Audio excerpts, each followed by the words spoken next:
Good morning to all. Next topic is show that principal normals at consecutive points do not intersect unless tau is 0, unless torsion is 0. तो इस theorem को कैसे prove करेंगे? तो इस theorem में पूछा है कि इसे आप ऐसे भी अंडरस्टैंड कर सकते हैं कि when principal normal intersect each other, जब प्रिंसिपल नॉर्मल जो है वो एक दूसरे को इंटरसेक्ट करेंगे, then the value of torsion is 0. तो ये कैसे प्रूव करेंगे? सबसे पहले एक कर्व कंसिडर करते हैं. First of all let us consider a curve in a plane. This is a curve.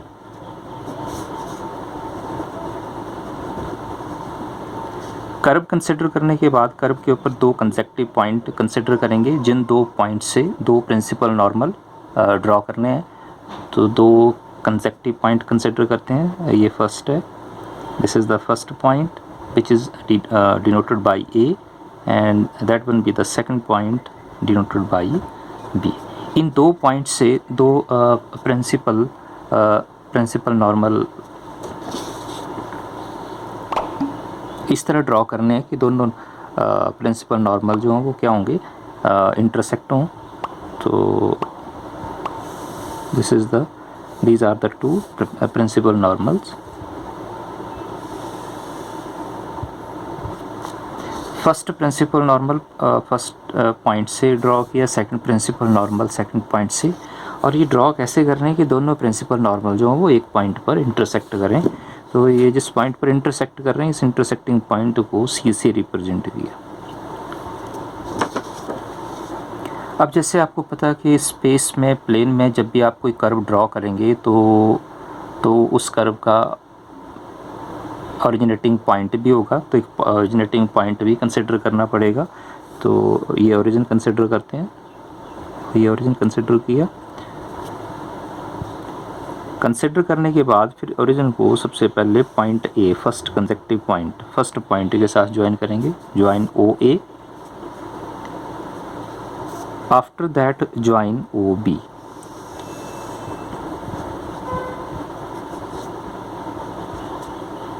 फिर उसके बाद आप पॉइंट ए को बी के साथ ज्वाइन करेंगे.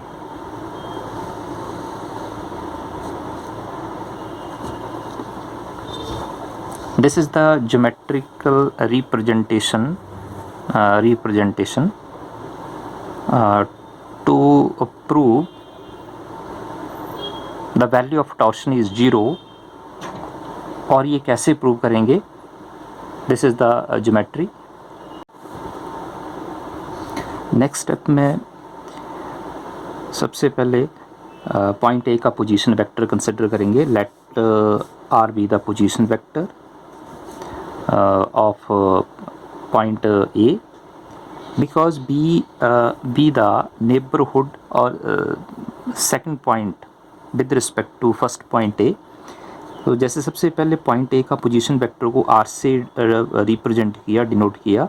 फिर उसके बाद पॉइंट बी का पोजीशन वेक्टर कंसिडर करेंगे. तो पॉइंट बी के, बिकॉज बी द नेबरहुड और सेकंड कंसेक्टिव पॉइंट, तो पॉइंट बी के पोजीशन वेक्टर को रिप्रेजेंट करेंगे आर प्लस डेल्टा आर से भी डिनोट किया जा सकता है और डी आर से भी रिप्रेजेंट कर सकते हैं. तो सेकंड पॉइंट के पोजीशन वेक्टर को रिप्रेजेंट किया आर प्लस डी आर. अब जैसे आपको पता है कि ए सी और बी सी क्या, ये these are the two principal normals. तो ये आपको पता है कि प्रिंसिपल नॉर्मल के अलॉन्ग यूनिट वेक्टर को स्मॉल एन से डिनोट करते हैं. प्रीवियस लेक्चर्स में बताया आपको ये. तो जैसे फर्स्ट प्रिंसिपल नॉर्मल है ए सी, तो इस प्रिंसिपल नॉर्मल के अलॉन्ग यूनिट वेक्टर को किससे रिप्रेजेंट किया? एन से, स्मॉल एन से. अगर फर्स्ट प्रिंसिपल नॉर्मल के अलॉन्ग यूनिट वेक्टर को एन से रिप्रेजेंट किया, तो ये जो सेकंड प्रिंसिपल नॉर्मल है बी सी, इसके अलॉन्ग यूनिट वेक्टर को किससे रिप्रेजेंट करेंगे? जैसे यहाँ बताया गया आपको, एन प्लस डेल्टा एन या एन प्लस डी एन से भी रिप्रेजेंट कर सकते हैं. N plus d N. तो ये 2-3 पॉइंट बताए, इंपॉर्टेंट है ये. तो सबसे पहले let are be the, let small r be the position vector. ये डिफाइन करते हैं सारे point. Let r small r be the position vector. small r be the position vector of point A and r plus dr जो position vector किसका, point B का, तो ये लिखा आगे and r plus dr be the position vector of point B। अब यहाँ आपको पता लग रहा होना, जैसे आपने इन दो कंसेक्टिव पॉइंट से दो प्रिंसिपल नॉर्मल ड्रॉ किए, फिर उसके बाद ओरिजिन कंसिडर किया, पॉइंट O को A B के साथ ज्वाइन किया। ज्वाइन करने के बाद यहाँ आपको एक पॉइंट क्लियर हुआ। क्या पॉइंट क्लियर हुआ? जैसे इसमें ये क्लियर हुआ कि ABC जो वो क्या है, ये एक ट्राइंगल है। This ABC forms a triangle. अगर मैं इस ट्राइंगल की बात करूं तो AC के अलोंग यूनिट वेक्टर n है, BC के along unit vector n plus dn है, और AB का distance A to B distance भी फाइंड कर सकते हैं। और ये कैसे फाइंड करेंगे? तो सिंपल है, O to A point A का पोजीशन वेक्टर या OA डिस्टेंस r है, O to B distance r plus dr है, तो आप A टू B डिस्टेंस भी फाइंड कर सकते हैं। और A to B distance find करना मीन्स वेक्टर AB फाइंड करना, तो कैसे फाइंड करोगे? Position vector of B minus position vector of A। कहाँ से फाइंड करेंगे? OAB। A to B distance कैसे फाइंड करेंगे? Position vector of B minus position vector of A। तो इसे ऐसे लिख सकते हैं, OB minus OA। OB distance है r प्लस dr, या पॉइंट B का यूनिट वेक्टर है और पोजीशन वेक्टर है r प्लस dr, तो ये लिखा r प्लस dr। और A का पोजीशन वेक्टर है r plus r minus r cancel, तो A टू B डिस्टेंस या AB की वैल्यू क्या आई? dr, तो ये लिखा dr यहाँ आगे dr, A to B distance dr। अब इसमें एक और साथ ही पॉइंट बताते हैं, जैसे यहाँ बताया आपको कि ABC क्या, this ABC forms triangle AB, क्योंकि ये जो ये ट्राइंगल है। देखो इसमें एक और पॉइंट पता लगा कि AB फर्स्ट साइड, जैसे AB ट्राइंगल की फर्स्ट साइड AB के बाद नेक्स्ट है AC के बाद BC। These three line forms a triangle ABC, and these three sides of a triangle represents three vector। ये तीन वेक्टर हैं, ये AB AC और BC, ये इस ट्राइंगल की तीन साइड्स हैं, और ये तीनों साइडें जो वो तीन वेक्टर रिप्रेजेंट कर रही हैं। और ये तीनों वेक्टर जो हैं AB AC और BC, ये तीनों वेक्टर जो हैं वो एक ही प्लेन में है ये। और जब तीनों वेक्टर एक ही प्लेन में लाई कर रहे हैं तो एक प्रॉपर्टी है, फार्मूला ये, कि व्हेन ये थ्री वेक्टर, सपोज जैसे तीन वेक्टर हैं ABC, अगर ये तीनों वेक्टर एक ही प्लेन में लाई कर रहे हो तो एक फार्मूला, ये इंपॉर्टेंट फार्मूला है, then these three vector are coplanar. Then और जब ये एक ही प्लेन में लाई कर रहे हैं तो इसे कोप्लेनर बोलते हैं। और इससे क्या रिजल्ट डिफाइन होता है? Then their scalar triple product is 0, कि when these vector or three vectors lies in the same plane, then their scalar triple product becomes 0। तो एक इम्पॉर्टेंट रिजल्ट यहाँ से ये भी पता लग गया हमें, ये इम्पॉर्टेंट है। ये इस रिजल्ट की हेल्प से यहाँ इस थ्योरम को प्रूव करेंगे कि when these two principal normal intersect each other, then the value of torsion is 0। और ये कैसे प्रूव करेंगे? by using this point, this is the important point। सबसे पहले पॉइंट A और पॉइंट B डिफाइन किया। ये पॉइंट A का पोजीशन वेक्टर r है, पॉइंट B का position vector r plus dr है। फिर उसके बाद A टू B डिस्टेंस भी फाइंड किया, तो ये लिखा आगे, ये लिख दिया वैसे पॉइंट ये, तो ये मैं यहाँ लिख रहा हूँ AB कैसे फाइंड किया? OB minus OA r plus dr, O to B distance r plus dr, O to A r है, और इसे सॉल्व करेंगे तो किया, तो यहाँ आपको बता दिया ये, तो ए बी की वैल्यू क्या आई, डी आर। ए टू सी, ए सी क्या आई है, this is the first principal normal, और इस प्रिंसिपल नॉर्मल के अलॉन्ग यूनिट वेक्टर को किससे रिप्रेजेंट किया, स्मॉल एन से, तो ये लिखा ए सी है एन। और बी सी के along this is the second principal normal, और इस सेकंड प्रिंसिपल नॉर्मल के अलॉन्ग यूनिट वेक्टर क्या कंसिडर किया, एन प्लस डी एन, तो ये लिखा B C is equal to n plus d n. Now principal normal, these two principal normal, now principal, अब देखो ये जो प्रिंसिपल नॉर्मल है ना, ये दोनों प्रिंसिपल नॉर्मल जो वो इस ट्राइंगल की, ए बी ट्राइंगल की ये साइड्स हैं, ये दो प्रिंसिपल नॉर्मल जो ये इस ट्राइंगल की दो साइड्स हैं ये, और इस थर्ड साइड की हेल्प से ये रिजल्ट आपको यहाँ बताया, ये इस रिजल्ट को अप्लाई करेंगे और जो इस थ्योरम में पूछा ये पॉइंट, इस पॉइंट को प्रूव करेंगे। नाउ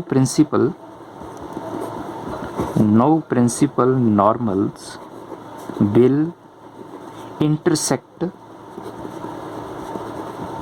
इफ थ्री वेक्टर्स, कौन से वो तीन वेक्टर, ये आपको बता दिया, A B, A C, B C. If three vectors, first vector है A B, first vector A B, second vector A C और थर्ड वेक्टर है बी सी, आर कोप्लेनर, क्योंकि तीनों vector A B, A C और B सी तीनों जो हैं vector जो वो एक ही प्लेन में लाई कर रहे हैं भी। और ये आपको बता दिया वैन जब वेक्टर एक ही प्लेन में लाई कर रहे हैं तो उनकी स्केलर ट्रिपल प्रोडक्ट जो वो जीरो होती है, that is their scalar triple product is zero. इसे न्यूमेरिकल लिखते हैं, मैथमेटिकली लिखते हैं, that is if scalar triple, first vector है A B, second vector A C, third vector B C is zero. Value put करते हैं, जैसे सबसे पहले ए बी, तो ए बी क्या, ए बी डी आर है, तो ये लिखा ए बी की वैल्यू लिखी डी आर। ए सी क्या, this is the first principal normal, और फर्स्ट प्रिंसिपल नॉर्मल के अलॉन्ग यूनिट वेक्टर को स्मॉल एन से डिनोट किया, ए सी एन है। और बी सी है, बी सी के सेकंड प्रिंसिपल नॉर्मल है, ये प्रिंसिपल नॉर्मल है ये, और इस प्रिंसिपल नॉर्मल के अलॉन्ग यूनिट वेक्टर को एन प्लस डी एन से रिप्रेजेंट किया, तो ये वैल्यू पुट कर दी इसमें, this is equal to zero. और नेक्स्ट स्टेप में इसे सॉल्व करेंगे, और स्केलर ट्रिपल प्रोडक्ट कैसे सॉल्व करते हैं ये फार्मूला पता, ये सिंपल फार्मूला ये, जैसे स्केलर ट्रिपल प्रोडक्ट है, ये तीन vector suppose A B C, तो इसे डिफाइन करना, तो कैसे डिफाइन करेंगे, इसे ए डॉट बी क्रॉस, इसे ऐसे भी लिखा जा सकता है, इसे ऐसे भी डिफाइन कर सकते हैं, A cross B dot C. और इसी स्केलर ट्रिपल प्रोडक्ट ये जो स्केलर ट्रिपल प्रोडक्ट है, this scalar triple product is also called volume of a parallelepiped, ये बीएससी का टॉपिक है ये। तो इसे सॉल्व करते हैं, ये डी आर डॉट, ये फर्स्ट वेक्टर है, ये सेकंड वेक्टर है और ये थर्ड वेक्टर है, ये तीन वेक्टर है, ये ए है, ये बी है और ये वेक्टर सी है, एन प्लस डी एन जो थर्ड वेक्टर है। तो इसे और सॉल्व करते हैं, D r A dot B cross C, B n है, एन क्रॉस और सी है n plus d n, this is equal to zero. तो क्रॉस प्रोडक्ट फाइंड करते हैं, सिंपल है, N cross n plus d N, cross product find करते हैं, n cross n plus n cross D n, और ये formula तो आपको पता है, ये सेम वेक्टर के बीच क्रॉस प्रोडक्ट फाइंड करेंगे तो वैल्यू क्या आएगी, जीरो आएगी। तो क्रॉस प्रोडक्ट क्या आई, N cross D N, cross product find की वैल्यू है एन क्रॉस डी एन। तो वैल्यू अप्लाई करते हैं, D R dot N cross D N is equal to zero. Solve करने के बाद नेक्स्ट स्टेप में से रिप्रेजेंट करेंगे, अगर इसे स्केलर रिप्रेजेंटेशन फॉर्म में लिखना हो स्केलर ट्रिपल प्रोडक्ट को, तो कैसे लिखेंगे, डी आर, ये फर्स्ट वेक्टर, ये सेकंड वेक्टर और ये third vector, first vector d r, second vector n और थर्ड वेक्टर डी एन। तो ये लिखा d r n d n, comma भी आप अप्लाई कर सकते हैं बीच में, और एज इट इज भी लिख सकते हैं आप इसे, this is equal to zero. Find क्या करना, ये पॉइंट ध्यान रखना आपने, फाइंड क्या करना, क्योंकि जब दो प्रिंसिपल नॉर्मल बाइसेक्ट होंगे तो टॉर्जन की वैल्यू जो वो 0 आएगी। तो ये कैसे फाइंड करेंगे? अब जैसे आपको पता है कि जब आप प्लेन में या स्पेस में कोई कर्व ड्रॉ करेंगे तो उस कर्व की लेंथ भी, और लेंथ को किससे ये प्रीवियस लेक्चर में बताया, लेंथ को किससे रिप्रेजेंट किया हमने, स्मॉल एस से रिप्रेजेंट किया। तो देखो नेक्स्ट स्टेप में इसे कैसे सॉल्व करेंगे। नेक्स्ट स्टेप में क्या किया, डी आर को मैंने लिखा d r over d s, और डी एन को भी क्या लिखा, d n over d s. R, d r, n और डी एन, ये तीन क्या वेक्टर हैं ये। तो जब आप डी आर को जैसे डी एस से डिवाइड किया, क्योंकि एस क्या स्केलर है तो वेक्टर के ऊपर कोई इफेक्ट नहीं होगा। एन क्या वेक्टर है, ये डी एन क्या वेक्टर है, तो वेक्टर को किससे डिवाइड किया, डी एन को किससे डिवाइड किया, डी एस से। एस क्या स्केलर है तो इसके ऊपर वेक्टर को के ऊपर कोई इफेक्ट नहीं होगा। तो इसे ऐसे रिप्रेजेंट कैसे, टॉर्शन की वैल्यू 0 फाइंड करने के लिए नेक्स्ट स्टेप में क्या किया, डी आर और डी एन को किससे डिवाइड किया, डी एस से डिवाइड किया। डिवाइड करने के बाद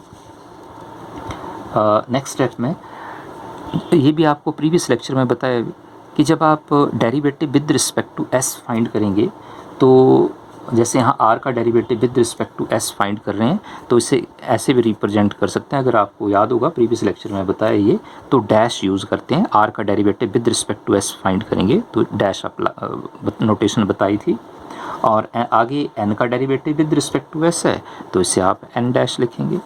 ये पॉइंट आपको पहले बताया ये, और ये भी बताया आपको कि r dash unit tangent vector में बताया कि आर डैश वैल्यू क्या होती है, ये टी की वैल्यू होती है। ये भी पॉइंट बताया भी आपको पहले ही, तो इम्पॉर्टेंट पॉइंट है ये। तो ये वैल्यू पुट करते हैं इसमें। This is equal to R dash क्या, T comma N dash is equal to 0। अब देखो ये भी पता, आपको क्या पता, by using Serret Frenet formula. Serret Frenet फार्मूले में बताया कि एन डैश की वैल्यू क्या होती है भाई, सेरेट-फ्रेनेट फार्मूला। तो इस फार्मूले में आपको बताया ये एन डैश की वैल्यू क्या होती है, टॉ बी माइनस कप्पा टी। ये भी आपको पहले बताया, ये प्रूव किया रिजल्ट ही। तो वैल्यू ऑफ एन डैश की वैल्यू भी अप्लाई करते हैं इसमें, तो ये वैल्यू अप्लाई कर रहे हैं।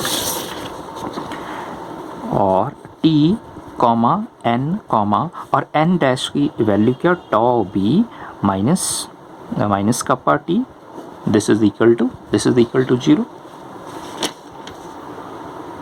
नेक्स्ट स्टेप में सॉल्व करेंगे। क्या सॉल्व करना है, ये लेफ्ट हैंड साइड क्या एक्सप्रेशन किस फॉर्म में, this is the scalar triple product. और स्केलर ट्रिपल प्रोडक्ट को कैसे सॉल्व करना, तो ये फार्मूला तो आपको पता है। ये जैसे इसमें स्केलर ट्रिपल प्रोडक्ट में आपको बताया, जैसे सपोज पहले बताया, जैसे ये तीन वेक्टर हैं, स्केलर ट्रिपल प्रोडक्ट को रिप्रेजेंट कैसे करना, तो इसे ऐसे भी रिप्रेजेंट कर सकते हैं, इसे ऐसे भी रिप्रेजेंट किया जा सकता है।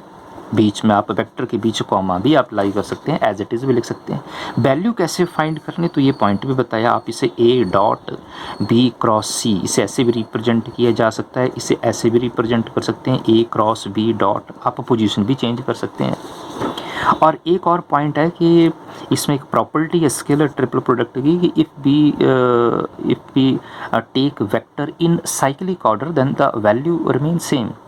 कि जैसे ये लिखा first A dot B cross इसे ऐसे भी लिखा जा सकता है, इसे B dot C cross A cyclic order में कंसिडर करेंगे। और थर्ड ऑर्डर क्या आएगा, C dot A cross B, result same आएगा। तो चाहे आप फर्स्ट एक्सप्रेशन अगर फर्स्ट कंसिडर करते हैं रिजल्ट तो इसे ऐसे लिखेंगे, सेकंड कंसिडर करेंगे तो इसे आप ऐसे लिख सकते हैं, जैसे है A cross B dot C. तो जब अब सबसे पहले ए क्रॉस बी, तो नेक्स्ट क्या आएगा, B cross C dot A, और थर्ड क्या आएगा, बी क्रॉस सी के बाद क्या आएगा, सी क्रॉस, साइक्लिक ऑर्डर में कंसिडर करना डॉट बी। तो इन दोनों में से आप कोई भी एक वैल्यू कंसिडर कर सकते हैं, कोई भी कंसिडर कर सकते हैं इसमें वैल्यू। तो मैं यहाँ से कंसिडर कर रहा हूँ, जैसे सपोज ये तीन वेक्टर हैं ए बी सी, तो इसे सॉल्व करते हैं। एन डॉट मैं कंसिडर कर रहा हूँ इसे, मैं पहले ये ले रहा हूँ N dot means B dot C cross ए।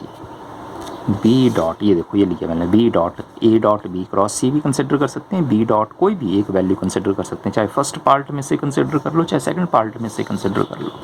N dot tau B minus kappa T cross, ये आ गया, ये वेक्टर बी है, ये B dot C cross A, ये लिखा, this is equal to 0। Next step में क्रॉस प्रोडक्ट फाइंड करते हैं। N dot tau B cross T minus K T cross T minus K T cross T, this is equal to 0। N dot tau आपको पता scalar quantity है, टॉ into B cross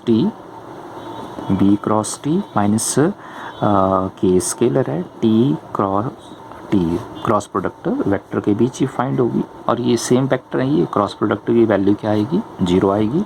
तो next step में क्या value आएगी, n dot tau to b cross t is equal to 0। और इसे आप रिप्रेजेंटेशन फॉर्म में लिखना हो तो रिप्रेजेंटेशन फॉर्म में भी लिख सकते हैं, क्योंकि स्केलर ट्रिपल प्रोडक्ट है, एन टॉ